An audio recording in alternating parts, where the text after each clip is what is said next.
What's up guys, it's Will back again, and today's review is The Nightmare Before Christmas. So my brother's original joke / troll request of Silent Hill Revelation was up next on the request list, but he decided to change his mind and go with The Nightmare Before Christmas instead, which was requested on my Event Horizon review that was released back on the 13th of October. But anyway, The Nightmare Before Christmas is a 1993 stop-motion fantasy musical film that was actually directed by Henry Selick and not the infamous Tim Burton like many believe, probably due to the fact that it was advertised as Tim Burton's The Nightmare Before Christmas. So this film primarily takes place in Halloween Town, where the Pumpkin King, Jack Skellington, leads the residents of Halloween Town in organizing the annual holiday of Halloween. Well, after years and years of the same routine, Jack begins to become tired of the yearly Halloween planning process and decides he wants to do something different this time around. Well, one day he stumbles upon a door to another town, Christmas Town, and once he's exposed to Christmas Town and all the joy it has to offer, he decides he wants Halloween Town to scrap their whole approach and start planning Christmas this year instead of Halloween. And the rest of the film is spent watching Jack and the residents of Halloween Town hijack the holiday of Christmas from Santa Claus and attempt to put their own unique twist on the holiday festivities. Okay, so considering this film came out in 1993 and I was 2 years old at the time, it's been a while since I've watched this one. I mean, I definitely watched it several years after 1993 as well, when I was past the age of 2 and could actually comprehend what was going on, but you get the point. But when I watched it again last night, I remembered why it is considered a great film and obviously a classic as well. There are so many things that Nightmare Before Christmas does well, but the thing that I was most surprised with was how well the film holds up even 23 years later. I want to start with the stop animation because it had been a while since I've watched this movie, like I said, and I came in with the preconceived notion that the animation would likely look outdated considering the 1993 release date.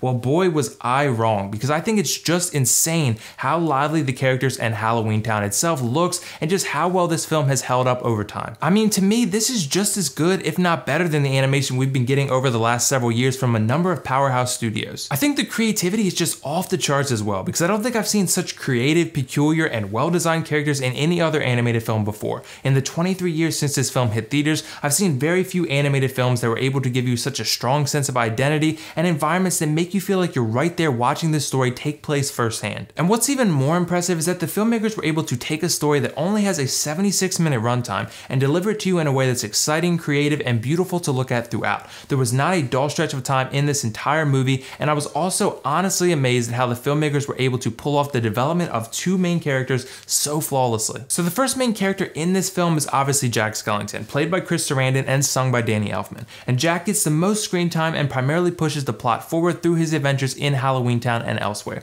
At the beginning of the film, Jack feels a bit melancholy because he's tired of doing the same thing over and over year in and year out. So when he hijacks Christmas, he eventually realizes that he can't change who he truly is. And deep down, he's the Pumpkin King, not Santa Claus. So over the course of the film, you get to watch Jack find out some interesting things about himself and eventually feel secure in his own skin. Or bones. Either way, you get the idea. And the other main character, Sally, played by Catherine O'Hara, goes through a developmental process as well, because Sally starts out as a character who doesn't feel like she really has a purpose in Halloween Town. She serves her creator, Dr. Finkelstein, but she too grows weary of the same monotonous routine she undergoes day in and day out. Eventually, she finds a purpose and steps outside of her comfort zone by helping Jack undo the wrongs he's done, and sort of serves as his romantic sidekick and moral compass. I really love these two characters, and the voice acting for them was incredibly done. But there are plenty of other characters in this movie that are chock full of life and are definitely worth mentioning because they play a key role in the story itself. The big three that come to mind though are Oogie Boogie, played by Ken Page, who's this film's villain of sorts, Dr. Finkelstein, the mad scientist, played by William Hickey, and the mayor of Halloween Town, played by Glenn Shadix. The characters and the voice acting both are absolutely phenomenal, and the combination of well written and well acted is always a winning formula. Let's not also forget the amazing animated costume design for these characters that's just so incredibly good, it should almost go without saying. Now, it's important that I reiterate that this is a musical film.